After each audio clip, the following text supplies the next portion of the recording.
and welcome to Louis Talks Football. And the big one today is Arsenal 3, Sunderland 0.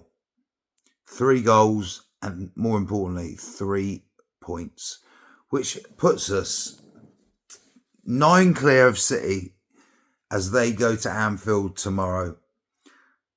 But it's 10 points clear, because our goal difference is now 5 or maybe 6 ahead. I think it's 5 ahead. But that means City would have to wallop someone 6-0, which they're capable of. But, Arsenal are going to continue to keep scoring, aren't they? And we've scored exactly the same amount of goals as Manchester City, but we've got a far better defence. And for me, we've got a far better squad and team. For the first time since Guardiola landed, it's took Mikel Arteta 6 seasons to build the squad, and he has finally done it. He's got a team ready that is over now halfway to becoming champions of England for the first time in 22 years. I have waited 22 years to see my team lift the Premier League trophy and be champions of this great country. It's going to be an emotional day to see the boys lift the trophy. If we do it. I've been saying it for months. We're going to win it. We're going to win it. I said it at the start of the season. I actually thought we'd be in a battle with Liverpool for it, but I think we're 16, 17 points ahead of Liverpool, something crazy like that. That is crazy, isn't it?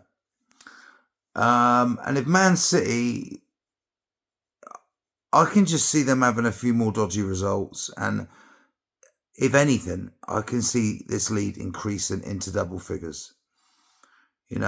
10, 12. If we were to go 14, 15 points clear, the league is over. It's done. For me, it's done. We would have to lose 3 games and then win. No, we'd have to lose 4 matches or 3 and a draw, and they'd have to just go on a mad winning streak. And I just don't see it happening, quite frankly. The Premier League is Arsenal's this season, and there's no one's going to stop us. And I have predicted this for a while. An era of dominance, it happens every 5, 6, 7 years. Another team comes along, an established giant like Arsenal. We were a sleeping giant. And Mikel Arteta has built us from the ground up. We were in pieces when Mikel turned up in 2020. He won us the FA Cup with Emery's team, but we were a terrible, terrible team to watch. We finished 8th twice, then 5th. Then we got in our first title race in the World Cup season. Fell off at the end of the season through lack of squad depth. Season after that, our squad started getting much better. We took City to the last day of the season, but they did it again. They did their 4P. And of course, last season, where it wasn't really much of a title race, Arsenal were ravaged by injuries. I'm not really sure what happened with Man City. I mean, they finished on 71 points. We had 74. I think Liverpool finished on 85 or 86. I still say, I still reckon we could have given Liverpool a really close title race if we wouldn't have had the injuries, Saka out for 4 months, etc. last season. But this season, Arteta said, I ain't taking no risks. And I think with the introduction of an unsung hero at Arsenal, Andrea Berta, the Italian maestro, we come from Atletico Madrid.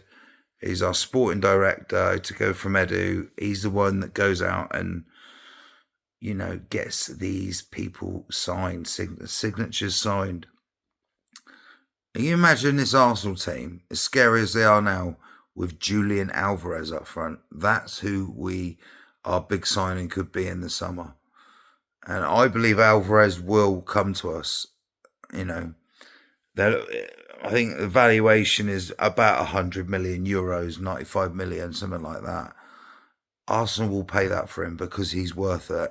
He's world class, and to have him up there, Jokeres will be going nowhere. Again, it'll be rotation, but to have Julian Alvarez in this team, that's scary.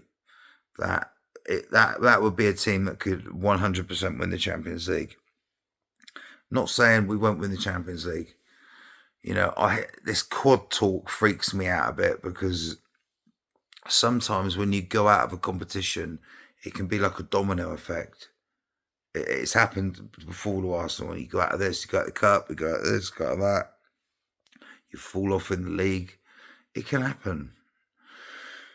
But I believe we will beat City in the Carabao Cup and we will win the Premier League. And there's 2 domestic trophies. The biggest one in the Prem, the FA Cup. Who knows? We've got Wigan at home. We should beat them. We should go to the 5th round. So it's luck of the draw.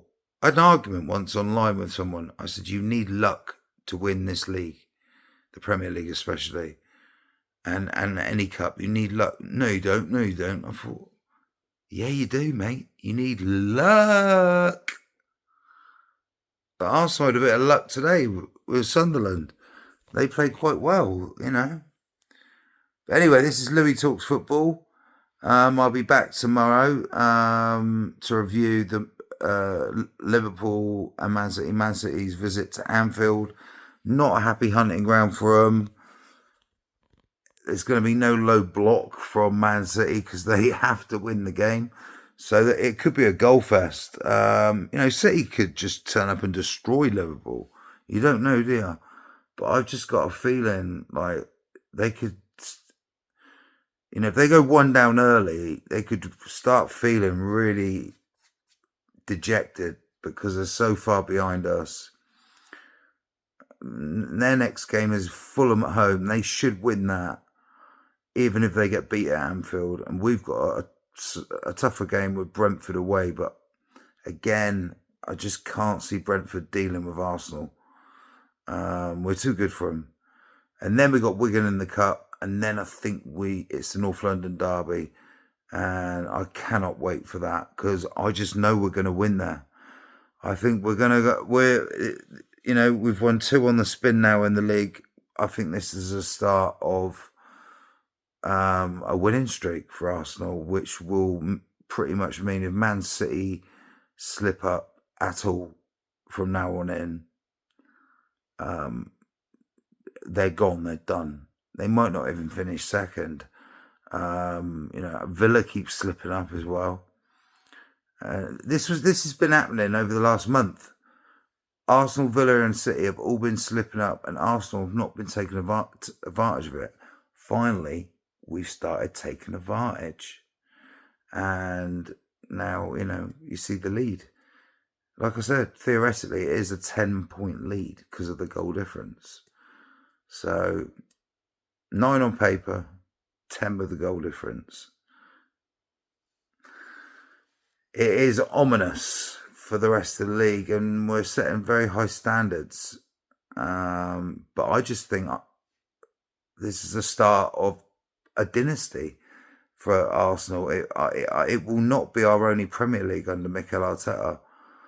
I would say we would have to be firm favourites to win it next season as well, especially if we have a big summer. Go out and get the best talent in the world that's available that wants to come. I'd like to see a new striker come in because Gabby Jesus will probably leave, so someone to replace him. You still have Jokeres and Havertz. Say an Alvarez comes in, and then go out and buy one of the best left wingers in the world as well. Maybe Rodrigo, maybe I doubt we'll get Vinicius Jr., but someone of high quality who's done it on the big stages as well. I would have liked Semenyo, but Man City got him, eh? But nah. you know, it's all good if you're an Arsenal fan at the moment. We're a freight train and we ain't stopping at no stops until it's time to lift that trophy. Well done, Arsenal. But as Louis talks football, I am an Arsenal fan. I am going to be happy. But I will be talking about your club at some point if you're a Premier League Big Six club. And I'll talk about some of the other teams as well here and there.